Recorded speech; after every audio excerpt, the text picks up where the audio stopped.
আল্লাহ কবুল করুক, জোরে বলুন আমিন। আমিন। আরো জোরে বলুন আমিন। আমিন। মাত্র 24 ঘন্টার ব্যবধানে আপনারা আয়োজন করতে পেরেছেন।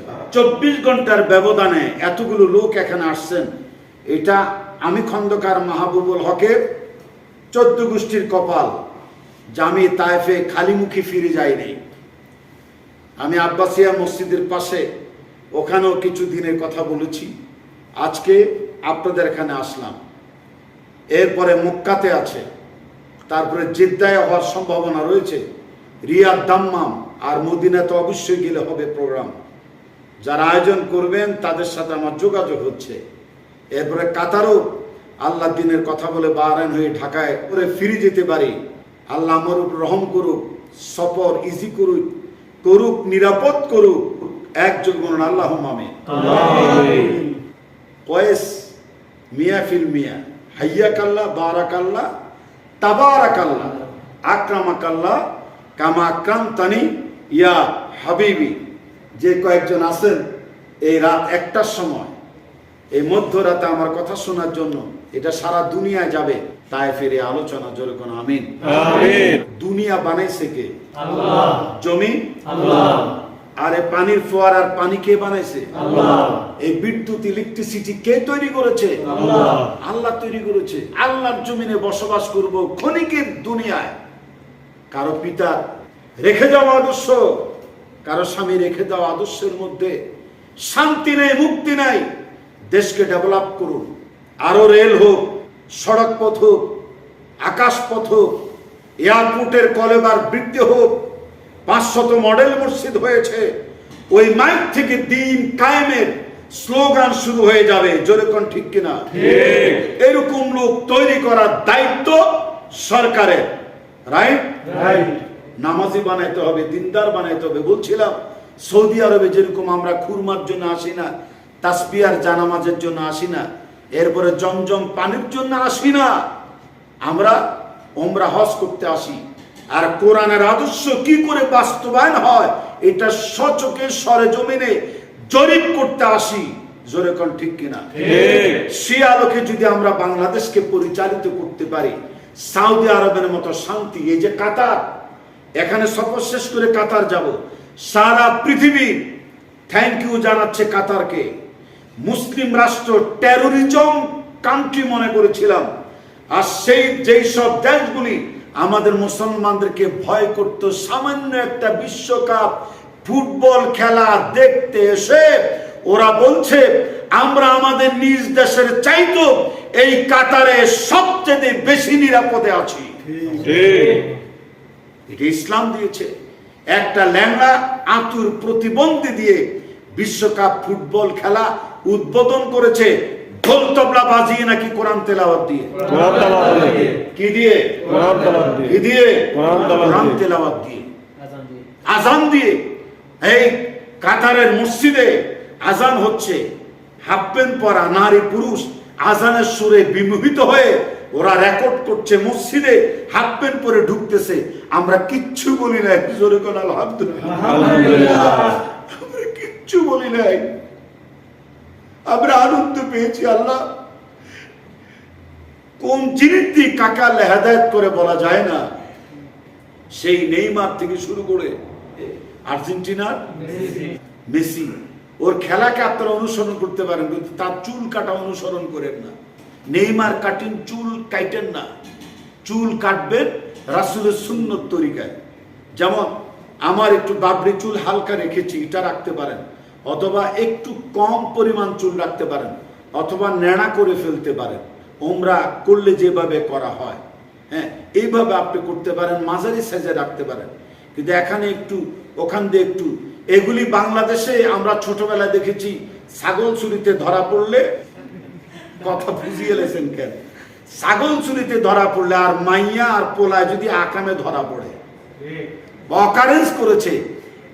এই জাতীয় কিছুতে ধরা পড়লে সমাজের লোকেরা, চেয়ারম্যান, মেম্বার, মাতবরেরা সামাজিকভাবে লোকজনের সামনে এদের চুলকে এইভাবে কাটে। এই কালচারগুলি এই সৌদি আরবেও দেখেছি, আমি অবাক হয়ে গেছি। হাফ প্যান্ট পরবেন না প্লিজ। কাউকে হাফ প্যান্ট পরতে দেখলে গায়ে হাত বুলে দিয়ে হাফ প্যান্ট পরা নিষেধ, ফরজ তরক হয়ে যায়। হ্যাঁ, তারপরে টাকনু গিরার নিচে অহংকার বশত জামা ঝুলায় রাখা যাবে না। যেরকম যাবে না। হযরত আবু বকর সিদ্দিক রাদিয়াল্লাহু তাআলা আনহু রাসূল সাল্লাল্লাহু আলাইহি সাল্লামের কাছে এসে অনেক অজর জোরে কান্না শুরু করেছে। বলছে, তুমি কাঁদছো কেন, কি হয়েছে? তখন হুজুর পূর্ণ সাল্লাল্লাহু আলাইহি সাল্লামকে আবু বকর সিদ্দিক রাদিয়াল্লাহু তাআলা বলল, হুজুর আমি তো শেষ, ধ্বংস, আমি বরবাদ হয়ে গিয়ে দিবা আজি, হুজুর আমি একটা শেষ হয়ে গিয়ে দিই।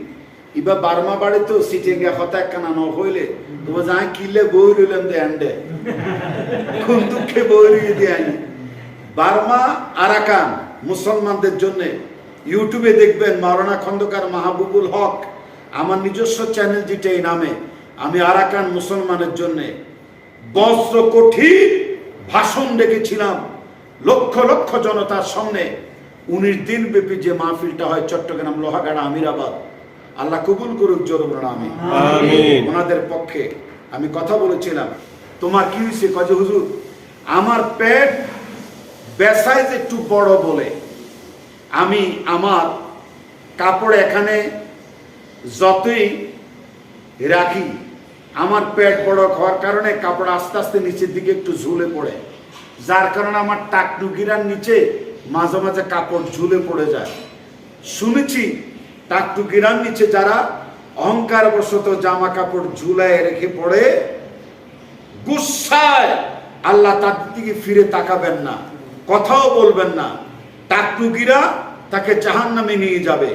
যদি এইভাবে কোনো ব্যক্তি টাকটু গিরার নিচে জামা অনর্থক ঝুঁকে পড়ে, ঝুলে পড়ে, জানেন বিজ্ঞান গবেষণা করে দেখেছে রাসূলের কথা, টাকটু গিরার উপরে কাপড় পরলে যৌন শক্তি স্ট্রং থাকে, আলহামদুলিল্লাহ কম, আর যদি এটা নিচে ঝুলায় রাখে যৌন শক্তিতে বিরূপ প্রভাব পড়ে। আল্লাহর হাবিব সায়েন্টিফিক একজন পয়গম্বর ছিলেন, জোরে কোন আলহামদুলিল্লাহ। সায়েন্টিফিক পয়গম্বর। মাঝে আবু বকর বলছে, আমার তো মাঝে মাঝে এই পেট বড় হওয়ার কারণে এই কাপড় নিচের দিকে ঝুলে পড়ে যাচ্ছে, আমি খ্যান করছি হুজুর, ইচ্ছা করি, আমি তো ইচ্ছা করি এটা করি না হুজুর, আমার কি উপায় হবে কিয়ামতের দিন, এই কারণে তো আমার জাহান্নামের আগুনে জ্বলা লাগবে হুজুর, আমার কি উপায় হবে? আল্লাহর হাবিব মুস্কি হেসে বলছেন, তুমি তার স্বেচ্ছায় ইচ্ছা করে রাখো না, মাঝে মাঝে পড়ে গেলে এটা কোনো ধরার বিষয় নয়, তুমি টেনশন করো না, জোরে কোন আলহামদুলিল্লাহ। ভাইজান, তাইলে আমরা যদি সব ব্যাপারে সতর্ক থাকতে হবে, যেই কোনো কাজ করব সব সময় মনে রাখতে হবে আল্লাহর কোরআন রাসূলের সুন্নতকে সর্বপ্রথম আমরা প্রায়োরিটি দেব, ইয়েস অর নট, সকল ক্ষেত্রে প্রায়োরিটি দেব। আপনি রাজনীতি, এমন রাজনীতি কেন করবেন যেখানে আল্লাহু আকবার তাকবীর বলা যাবে না? এই রাজনীতি কেন করবেন? কেউ যদি আল্লাহু আকবার নারে তাকবীর আল্লাহু আকবার দেয়, আপনি বেটু দিবেন, আপনার দলীয় স্লোগান নয়। যান পৃথিবী থেকে, বিদায় হয়ে যান, অন্য গ্রহে চলে যান। আমার এই দেশে মুসলিম অধ্যুষিত জনপদে থাকতে হলে জন্মের শুরুতে আল্লাহু আকবার, ঠিক কিনা? পাঁচ ওয়াক্ত নামাজে আল্লাহু আকবার, একামতে আল্লাহু আকবার, রুকুতে আল্লাহু আকবার, সিজদাতে আল্লাহু আকবার, রাইট?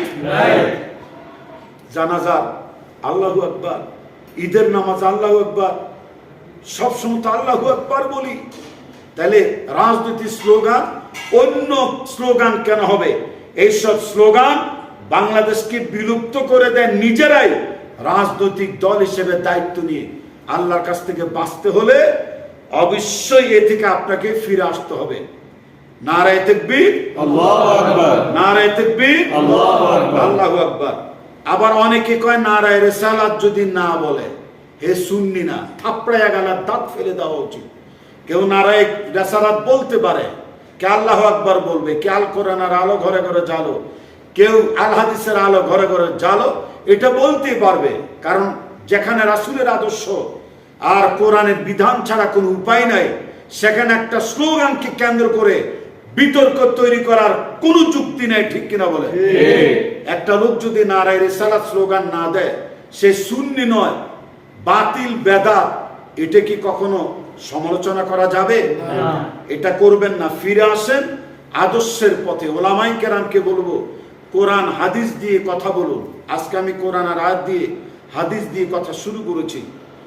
বলতে বলতে বাংলা ভাষায় আমার তায়েফে বসবাসরত বাংলাদেশি ভাইদের সামনে যে কথাগুলো বলছি, তো হযরত আবু বকর সিদ্দিক রাদিয়াল্লাহু তাআলা সামান্য টাকটু গেরার নিচে জামা পড়েছে বলে যে একটা টেনশন থাকে, এত টেনশন এত কান্নাকাটি থাকতে পারে, তাহলে আমার চুল কাটার আদর্শ কেমন হবে, নখ কাটার আদর্শ কেমন হবে, তাই না?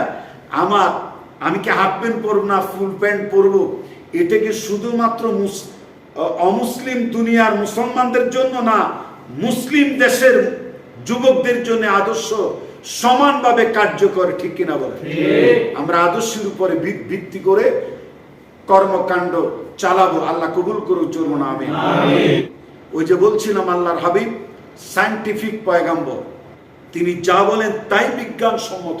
আচ্ছা, জার্মানির একটি হাসপাতালের, একটা অনেক নামি দামি সর্ববৃহৎ হাসপাতালের গেটে লেখা আছে সুমু তাসিহু, রোজা রাখো স্বাস্থ্যবান হও। নিচে দিয়ে যেই কথাটা লেখা আছে, এইটা পড়ে আমার চোখের পানি এসেছিল, আমার শরীরে পশম দাঁড়িয়ে গিয়েছে। আলহামদুলিল্লাহ। জার্মানির মতো দেশে, একটা সর্বাধুনিক দেশে, বিলাসবহুল দেশে, অর্থনৈতিক মেরুদণ্ড যাদের চাঙ্গা আগে থেকে, ওই দেশের একটি হাসপাতালের গেট এলাকা সুমু তাসিহু, রোজা রাখো সুস্থ থাকো। নিচে দিয়ে লেখা আছে মোহাম্মদ ইবনে আব্দুল্লাহ। আল্লাহু আকবার। মোহাম্মদ ইবনে আব্দুল্লাহ, মানে মোহাম্মদ ইবনে আব্দুল্লাহ বলতে আপনারা কারে বুঝছেন বলেন তো? তায়েফবাসী হযরত মুহাম্মদ সাল্লাল্লাহু আলাইহি সাল্লামকে আপনারা বুঝেছেন। তাহলে আল্লাহর হাবিবকে কোথায় স্থান দিয়েছে জার্মানির হাসপাতালের ডাক্তাররা, কর্তৃপক্ষ? তারা সাজেস্ট করে, তুমি যদি ফুললি সুস্থ থাকতে চাও, সপ্তাহে রোজা রাখো, একদিন বা 2 দিন রোজা রাখো, মাসে 3 দিন রোজা রাখো। আপনারা আমাকে বলেন, আইয়ামে বেজে রোজা আদম আলাইহিস সালাম থেকে শুরু করে আল্লাহর হাবিব পর্যন্ত মাসে 3 দিন রোজা রাখতেন চাঁদের মধ্য দিনগুলিতে। আলহামদুলিল্লাহ। এখন করবেন না কালকে সকালে? আলহামদুলিল্লাহ। তাহলে আজকে বিজ্ঞানীরা আমাদের রোজাকে চর্চা করে কি চমৎকার কথা বলেছেন। তুমি সুস্থ থাকতে চাও, আর প্রতি সোমবারে রাসূল রোজা রাখতেন, বৃহস্পতিবারও রোজা রাখতেন। জানেন, বিজ্ঞানীরা বলেছেন সোমবারে মানব দেহের মধ্যে যে পরিবর্তন ঘটে, যারা সোমবারে রোজা রাখে, এই রোজার উসিলায় আল্লাহ রাব্বুল আলামিন তাদের স্বাস্থ্য এবং সুস্থগত দিক দিয়ে অনেক বেনিফিটেড করবেন। আলহামদুলিল্লাহ। রাসূল পাক সাল্লাল্লাহু আলাইহি সাল্লামের রোজা কেন্দ্রিক যত কথা বলা হয়েছে, লাস্টের এই কথাটা আপনারা মনোযোগ দিয়ে শুনুন। আপনারা কি রাশিয়া ইউক্রেনের নাম শুনছেন? রাশিয়া ইউক্রেনের নাম আপনারা শুনেছেন? তো রাশিয়ার একটি হাসপাতাল আছে, হাসপাতাল হচ্ছে মানসিক চিকিৎসালয়। আপনারা আমারে বলেন, আমাদের বাংলাদেশে স্থানীয়ভাবে যদি কোনো পাগলকে চিকিৎসা করে ভালো করতে না পারে, তাহলে কোন জেলায় তার শেষ চিকিৎসার জন্য নেওয়া হয়? পাবনায়। ওই পাবনা পাগলাগারদের দেয়ালের পাশেই বুধের হাটে আমার 2 দিন তাফসির মাহফিল ছিল। লোকেরা বলছে দেয়ালের পরেই খালি পাগল আর পাগল গিজ গিজ করতেছে, হুজুর যাইবেন নি দেখতে। আমি এটা কি মিস করা যায়? দুনিয়ার যেখানে যায় আমি তো এইসব জিনিসই দেখি, আনকমন জিনিস দেখি।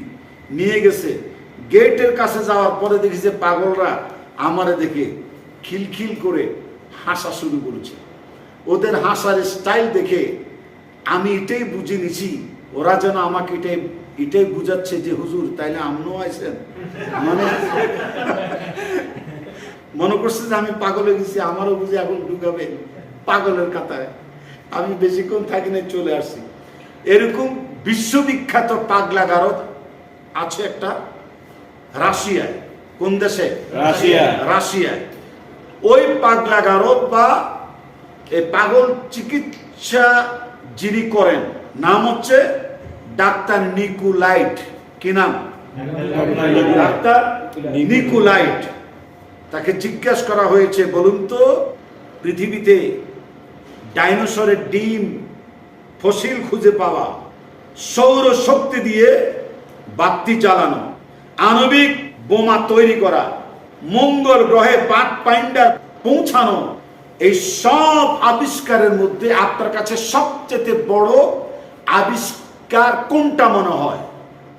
ডাক্তার নিকোলাইট একটি জবাব দিয়েছিলেন, আমার কাছে আমার সামনে পৃথিবীর যত আশ্চর্যান্বিত জিনিস এর কথা তোমরা তুলে ধরলে, এইগুলোর চাইতে আমি ডাক্তার নিকোলাইটের কাছে সবচেয়ে বড় আশ্চর্য হচ্ছে রমজান মাসের 30 রোজা। নারে তাকবীর। হাজা ইয়া ডক্টর, কি বললেন এটা আপনি? যে হ্যাঁ, আমার বয়স 86 বছর। কত? 86 বছর। এই সৌদিতে আসছেন, তাইপে আসছেন খালি যে খেটেই যাবেন তা তো না, আত্ম উন্নয়নের জন্য কি কিছু করা দরকার আছে না? আছে। ডাক্তার নিকোলাইট বলেন 50 বছর ধরে আমি রোজা রাখি। কত বছর? 50 বছর। এই 50 বছর রোজা রেখে আমার দেহের মধ্যে যে আমূল পরিবর্তন পরিলক্ষিত হয়েছে, আমার ভিতরে রোজায় যে তারুণ্যতা সৃষ্টি করেছে, যে উদ্যমতা সৃষ্টি করেছে, যে স্ট্রেংথ আমার বডিতে সৃষ্টি করেছে রোজা। একটি তরুণ, একটি যুবক যেই শরীর আর মন মানসিকতা নিয়ে স্বতঃস্ফূর্তভাবে প্রতিদিন প্রতিনিয়ত চলে, রোজা আমাকে ওই মানসিকতায় উন্নীত করেছে। জোরে কোন মারহাবা, আল্লাহু আকবার। তিনি বলেছেন, আমি আমার 86 বছর বয়সে আমার এই মাথা তালু মাটির মধ্যে দিয়া ঠ্যাং দুটো উপরের দিকে স্থির করে রাখতে পারি, আমার কোনো কষ্ট হবে না। সুবহানাল্লাহ। আমি আবারও বলি, রোজার মাধ্যমে শারীরিক ফিটনেস, এত শক্তিমত্তা আমার মধ্যে বিরাজমান থাকে। 86 বছর বয়সে আমি আমার এই মাথার তালুটা নিচের দিকে মাটির সঙ্গে ঠেকাইয়া পাও দুইটা উপরের দিকে স্থির করে দাঁড়াই থাকতে পারি, যেটা অনেক ব্যায়ামবীরের মাধ্যমেও সম্ভব নয়। জোরে কোন আলহামদুলিল্লাহ। সালাত 5 ওয়াক্ত নামাজ, নাক কপাল মাটির মধ্যে যদি আপনি যতক্ষণ সেজদায় বেশি রাখবেন, ডায়াবেটিস নিয়ন্ত্রণ হতে থাকবে, প্রেসার নিয়ন্ত্রণ হতে থাকবে, কিডনি ডিজিজ আস্তে আস্তে কমতে থাকবে। এক একটা সেজদার ওজন কত? আর সেজদাতুন ওয়াহিদাতুন খায়রুম মিনাদ দুনিয়া ওয়া মা ফিহা। একটা সেজদা আসমান জমিনের মাঝে যা কিছু আছে সব কিছুর চাইতে উত্তম। জোরে কোন মারহাবা। সুপ্রিয় তায়েববাসী, তায়েবে বসবাসরত আমার বাংলাদেশি শ্রোতা মণ্ডলী, আমি খন্দকার মাহবুবুল হক হয়তো চলে যাব নড়াচড়া করে। এ রাত 1টা বাজেও যারা এসছে, আমরা কি তাদেরকে একটু স্বাগত জানাইতে পারি না? নারে তাকবীর, আল্লাহু আকবার। শ্রোতা মণ্ডলীর আগমন, স্বাগত। তায়েবে বসবাসরত এই মধ্য রজনী রাত 1টার সময়ও আমাদের বয়ানের কথা শুনে মাত্র অল্প কয়েক ঘন্টার ব্যবধানে যারা এসছে, আল্লাহ তাদের আগমনকে কবুল করুক। জন্য আমিন। আপনাদের আমিনের আওয়াজ তো বেড়ে গেছে মাশাআল্লাহ। আরো জোরে কোন আল্লাহুম্মা আমিন। আল্লাহুম্মা আমিন। তাইপে অল্প কয়েকজন লোকজন আপনারা এই এলাকায় থাকেন। কালকে তো রোববার না, রোববারে পড়ছি না আমরা? না না, রবিবার। সোমবারে আমার মক্কার প্রোগ্রাম, ইসলামিক সাংস্কৃতিক রজনী। আমি তো বাংলাদেশ এবং ভারতের অল ইন্ডিয়া মঞ্চের সর্বশ্রেষ্ঠ অ্যাওয়ার্ড পেয়েছি আমার স্বরচিত গজলের উপরে। একটা গজল যদি আপনারা শোনেন, 2টা শুনতে মন চাইবে, 2টা শুনলে 3টা মন শুনতে মন চাইবে। শুনতে শুনতে ফজর নামাজের আজানের ওয়াক্ত হয়ে যাবে, আপনাদের কষ্ট দূর হয়ে যাবে। অন্তত একটা গজল যদি আমি আপনাদেরকে শুনাই, খুশি হবেন না বেজার হবেন? দেখা যায় তো সাংস্কৃতিক রজনী হবে, গজল সন্ধ্যা রজনী মক্কা শরীফে। একটা ফ্যামিলি আয়োজন করতেছে তার বাসভবনে, আমি সেখানে যাব। আল্লাহ কবুল করুক। জরুরি আমিন। কোন বান্দা যদি আল্লাহর কোরআনের আদলে, সুন্নতের আলোকে, রাসূলের সুন্নতের আলোকে, শরীয়তের বিধানের আলোকে জবানটা পরিচালিত করে, হারাম না খায়, মিথ্যা না কথা বলে, ছলচাতুরি না করে, ওই ব্যক্তির মুখ, ওই ব্যক্তির জবান আল্লাহর জবানে পরিণত হয়ে যায়। যেই ব্যক্তি আল্লাহর কোরআন সুন্নাহর আলোকে চোখটার হেফাজত করে, তার দৃষ্টি আল্লাহর দৃষ্টিতে পরিণত হয়ে যায়, তার কান আল্লাহর কানে পরিণত হয়ে যায়। যেই ব্যক্তি হাত আল্লাহর কোরআন সুন্নাহর আদলে পরিচালিত হয়, তার হাতটা তার থাকে না, আল্লাহর হাতে পরিণত হয়ে যায়, তার পাও আল্লাহর পায়ে পরিণত হয়ে যায়। ওই ব্যক্তি যদি কোনো ব্যাপার আল্লাহর কাছে কিছু চায় বা বায়না ধরে, তার ফরিয়াদ আল্লাহ কবুল না করে পারে না, আল্লাহ তার সব দোয়া মঞ্জুর করে নেয়। আমরা এরকম হতে পারি না? মুষ্টিবদ্ধ হাত এইভাবে উঁচু করে বলেন ইনশাআল্লাহ, আরো জোরে বলেন ইনশাআল্লাহ, ইনশাআল্লাহ, ইনশাআল্লাহ। নারে তাকবীর, আল্লাহ কবুল করুক। জোরে বলেন আমিন, আরো জোরে বলেন আমিন। এই জন্য মুজাদ্দিদ আল-ফিসানি বলছেন, আমি চাইলে সিরহিন্দের মাটির তলদেশের মুর্দা জেন্দা করে দিতে পারি, কার হুকুমে? আল্লাহর হুকুমে। খুশি হলাম, সঠিক জবাব দিয়েছেন। কার হুকুমে? আল্লাহর হুকুমে, আল্লাহর হুকুমে। মুজাদ্দিদ আল-ফিসানি বলছেন যে দেখো, এই মুর্দা জেন্দা করার চাইতে যে আল্লাহর দরবারে নামাজের আগে রাসূলের সুন্নাত মেসওয়াক করার মর্যাদা অনেক দামি হয়ে যায়। সুবহানাল্লাহ, অনেক দামি কাজ হয়ে যায়। মুর্দা জেন্দা করার চাইতে মেসওয়াকের মর্যাদা কম না বেশি? বেশি। আকার দিয়ে জানামাজ বিছে নামাজ পড়া, উড়ে যাওয়া, হাওয়ায় ভেসে বেড়ানো, পানিতে আপনার বাহন ছাড়া চলা, এর চেয়ে আল্লাহর দরবারে বেশি দামি মর্যাদা হচ্ছে মেসওয়াক করা। আলহামদুলিল্লাহ। এই জন্য আমি তো ব্রাশ করিয়ে তারপর নামাজের আগে আমি মেসওয়াকের সুন্নতটা সবসময় পালন করি। আল্লাহ কবুল করুক। জোরে বলেন আমিন। আপনাদের কাছে কি কারো মেসওয়াক আছে? বাসায় আপনারা ছোট ছোট ছোট মেসওয়াক রাখবেন। নামাজের আগে, ওযু করার আগে একটু মেসওয়াক করে নেবেন, দেখবেন দাঁতে পায়রিয়া হবে না, পাকস্থলীটা পরিশুদ্ধ হবে, পেট খারাপ হবে না, স্টমাক খাদ্য পরিপাকতন্ত্র মজবুত থাকবে, হজম ক্রিয়া বৃদ্ধি পাবে। জোরে কোন ইনশাআল্লাহ। ওই যে ডাক্তার নিকোলাইডের কথা বলেছি, তিনি রোজার গুরুত্ব দিয়েছেন। এই ঘটনার ভিতরে আমরা পেয়েছি জার্মানির হাসপাতালে গেটে কি লেখা ছিল? সুমু তাসিখু, রোজা রাখো, কি হয়ে যাবে? সুস্থ থাকবে। রোজা রাখলে কি থাকবে? সুস্থ থাকবে। এগুলি সব সায়েন্টিফিক। বিজ্ঞান বলেছে মানুষ যদি দৈনিক মেসওয়াক করে, ব্রাশ করে, তার পায়রিয়া থাকবে না, তার দন্ত রোগ বিদূরিত হবে, দাঁতগুলি মজবুত হবে, ওই পাকস্থলী স্ট্রং থাকবে। মেসওয়াক করে যে ব্যক্তি নামাজ পড়ে, মেসওয়াক না করা ব্যক্তির চাইতে অনেক বেশি মর্যাদা আল্লাহ দিবেন যিনি মেসওয়াক করে নামাজ পড়ে। এই আমল করার জন্য তৈরি আছেন ইনশাআল্লাহ? ইনশাআল্লাহ। সব সময় রাসূলের সুন্নতের আদলে আপনারা চলাফেরা করবেন। আজকে সরকারকে কতজনে গালি দেয়, উত্তম পরামর্শ কেউ দেয় না। উত্তম পরামর্শ আমরা দিচ্ছি। দেশের সরকারের জন্য, জনগণের জন্য, পুলিশ প্রশাসনের জন্য, বিডিআরের জন্য, র্যাব, চিতা কোবরার জন্য, প্রশাসনিক ব্যক্তিবর্গের জন্য, আপামর জনসাধারণ, হাইকোর্ট, জজ কোর্ট, সুপ্রিম কোর্ট, আর নিম্ন আদালত, উচ্চ আদালত, সকল আইনজীবী, পেশাজীবী, শিল্প কলকারখানা, ব্যবসায়ী, চাকরিজীবী, শ্রেণী পেশার মানুষের কল্যাণের কথা আমরাই বলি। আমাদের মসজিদের ইমাম খতিবগণ বলেন, আমরা বড় বড় তাফসির মাহফিলে আমরা কথাগুলি বলি, ফিতনা ছড়াই না, জ্ঞান বিতরণ করার চেষ্টা করি।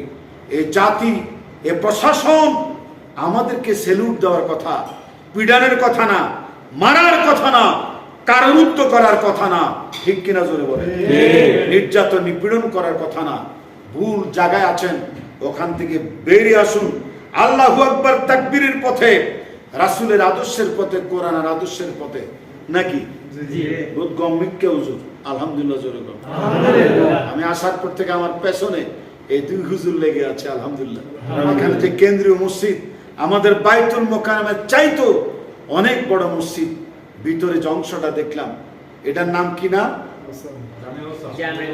জামিয়াল উসাম ওয়ান মসজিদ কবির।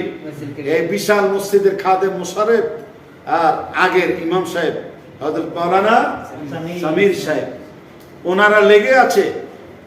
আমি মুসলিম রাষ্ট্রগুলো সফর করেছি, অমুসলিম দেশগুলি সফর করেছি, কিন্তু আমাদের মুসলমান চেহারা সুরতের মধ্যে যে শৌখিনতা, এই যে দেখেন সৌদিকে আমরা এত ভালো কেন উঠছে নাই এমন না, দোষ তো থাকবেই। দোষে গুণে কি?